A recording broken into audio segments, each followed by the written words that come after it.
Good evening, and a warm welcome to our viewers for tonight's important discussion. We gather to debate a question that lies at the heart of democratic practice. Should voting be compulsory for all eligible citizens? Arguing for the motion is Mr. Samuel Chen, a passionate advocate for comprehensive civic participation.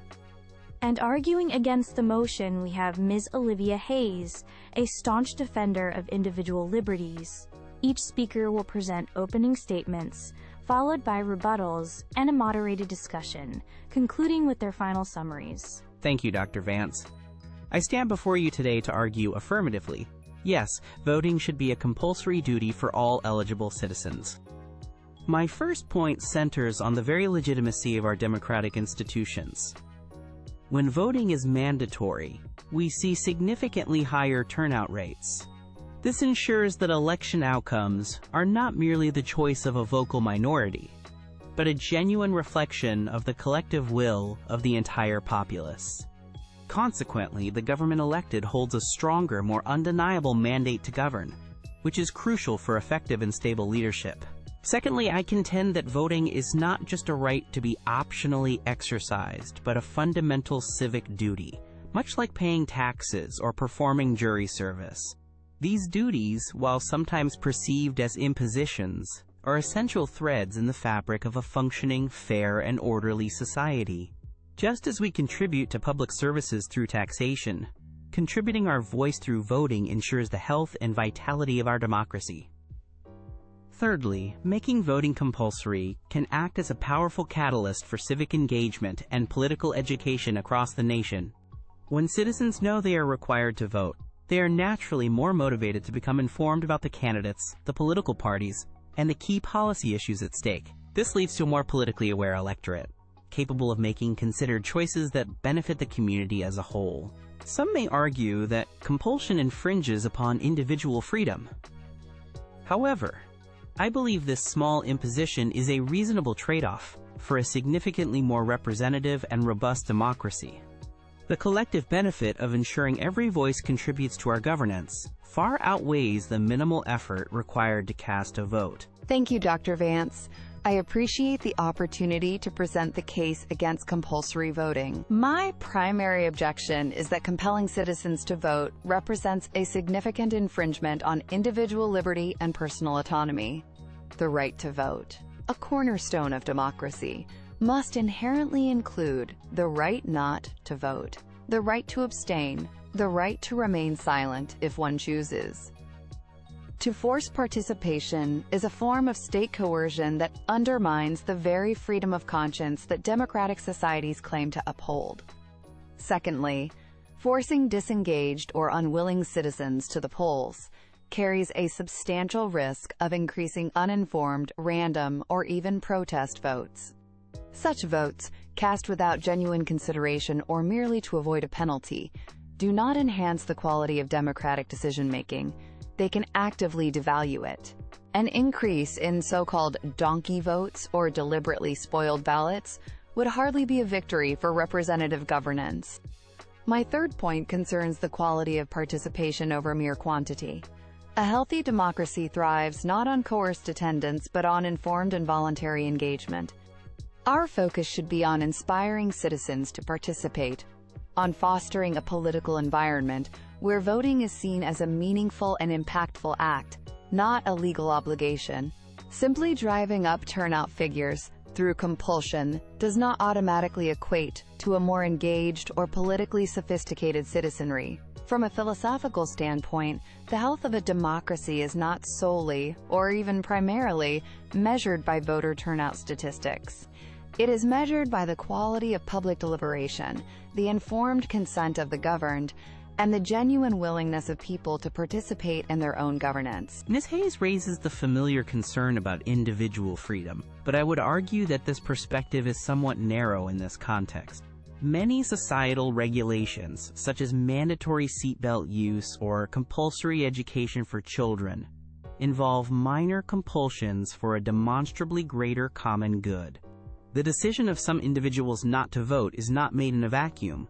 It can negatively impact the representation and, consequently, the rights and welfare of others, particularly less vocal groups. Regarding the fear of uninformed votes, evidence from countries like Australia, which has had compulsory voting for a century, suggests otherwise.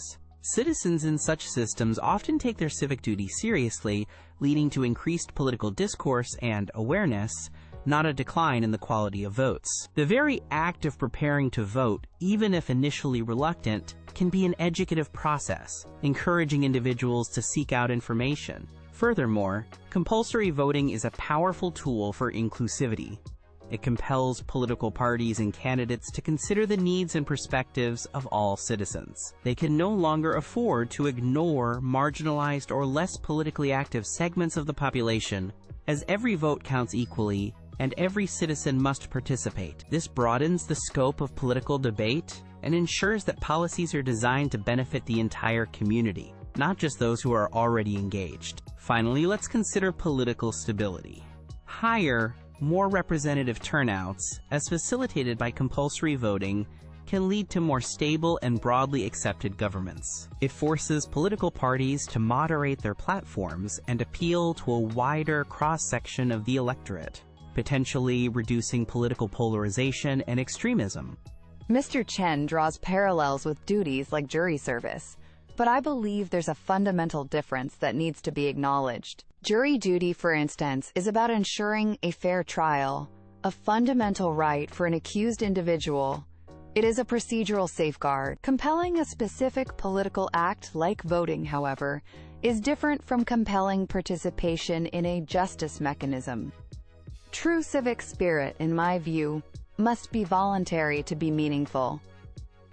Mr. Chen also suggests compulsory voting leads to increased awareness. While there might be some superficial engagement, I question its depth. Are citizens truly becoming more informed, or are they merely going through the motions to avoid a penalty? Genuine understanding cannot be legislated. I believe resources would be far better allocated to robust, impartial civic education programs, and to systematically removing existing barriers for those who genuinely want to vote but find it difficult. Then there are the practicalities and the potential for public resentment, which Mr. Chen's arguments tend to overlook. How would such a system be enforced effectively and fairly? What about the penalties for non-compliance?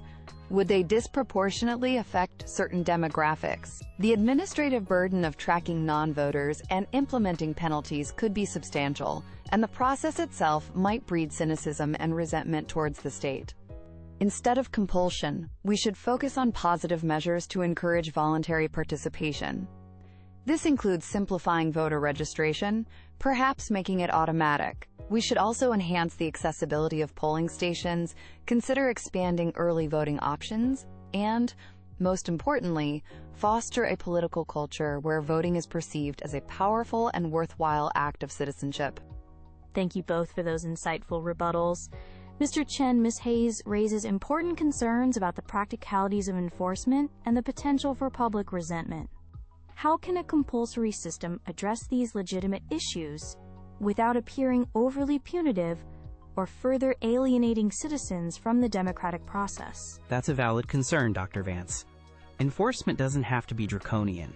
Many systems with compulsory voting, like Australia's, use small, easily waivable fines for non-participation. The primary emphasis is often on reminders and making it easy to provide a valid reason for not voting, such as illness or religious objection. Some jurisdictions even have provisions for conscientious objectors to formally abstain. The goal is participation, not punishment, fostering a sense of shared responsibility. Thank you, Mr. Chen. Ms. Hayes.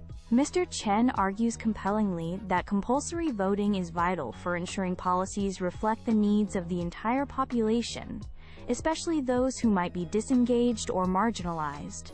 If not through compulsion, how do we ensure these often unheard voices are adequately represented in our political landscape and decision-making?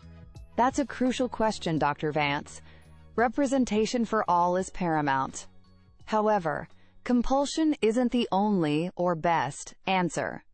We can achieve greater inclusivity through targeted outreach programs to underrepresented communities, making a concerted effort to understand and address their specific barriers to participation. automatic voter registration, same-day registration, expanding polling access in underserved areas, and robust civic education that empowers people are key. Furthermore, policies that address systemic inequalities, which lead to disengagement in the first place, are more fundamental than simply forcing a vote. Let's consider the argument that compulsory voting might lead to more protest votes or blank ballots. Mr. Chen, is this a concern for the quality of democratic expression if people are voting without genuine intent? And Ms. Hayes, could a deliberately blank or protest vote itself be considered a valid, albeit negative, form of political participation, a message in itself? While an increase in protest votes is a theoretical possibility, I believe the overall benefit of wider engagement outweighs this. Even a protest vote requires a citizen to attend the polling place, and it sends a signal that politicians can't ignore. It's still a form of interaction with the system. Yes, Dr. Vance, a deliberately blank or spoiled ballot can indeed be interpreted as a form of political statement, a protest against the available choices or the system itself. However, the question is whether we want a system that encourages such negative expression as a primary outcome, rather than fostering positive, informed choices. One final point for this section. Is there a risk that compulsory voting could mask deeper issues of political disillusionment?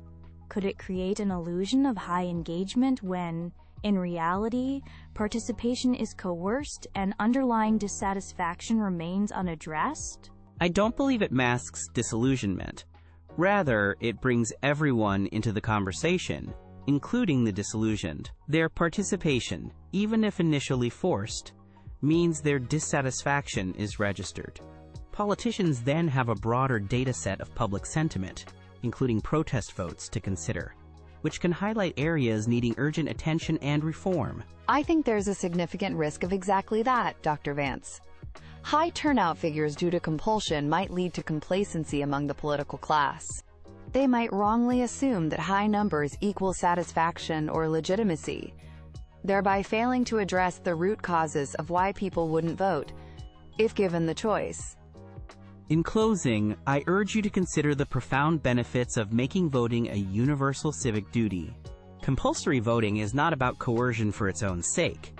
It is about building a truly representative government, one that genuinely reflects the will of all its citizens, not just a select few. It fosters enhanced civic engagement, encourages political awareness, and strengthens the very fabric of our democracy by ensuring inclusivity. The goal is to empower every single eligible citizen to ensure their voice is heard and contributes meaningfully to our collective decision-making processes. By embracing compulsory voting, we take a significant step towards achieving a more complete, vibrant, and ultimately, a more just democratic society for everyone. It is a commitment to the principle that every perspective matters in shaping our shared future. To conclude, while the pursuit of higher voter turnout is understandable, compulsory voting is a flawed and counterproductive path to achieving it. My objections remain firm. It is a clear violation of fundamental individual liberty, including the freedom to choose not to participate in the political process. It risks fostering tokenistic participation rather than meaningful engagement, and it carries the potential for negative consequences, such as public resentment and administrative difficulties. The true health of a democracy is not built upon compelled actions, but on the solid foundation of voluntary, informed consent and genuine citizen interest. Let us therefore focus our energies on creating the conditions that inspire and empower citizens to vote freely and thoughtfully, rather than resorting to legal compulsion. A thriving democracy encourages participation. It does not mandate it. Thank you, Mr. Chen, and thank you, Ms. Hayes, for your well-articulated arguments and for such an engaging and thought-provoking debate this evening. You've clearly highlighted the core tension: the potential societal benefit of comprehensive participation on one hand versus the deeply held principle of individual freedom of choice in political expression on the other. We encourage our audience to reflect on the complexities of this issue and the different democratic values at stake in this important discussion. That concludes our broadcast. Good evening to all.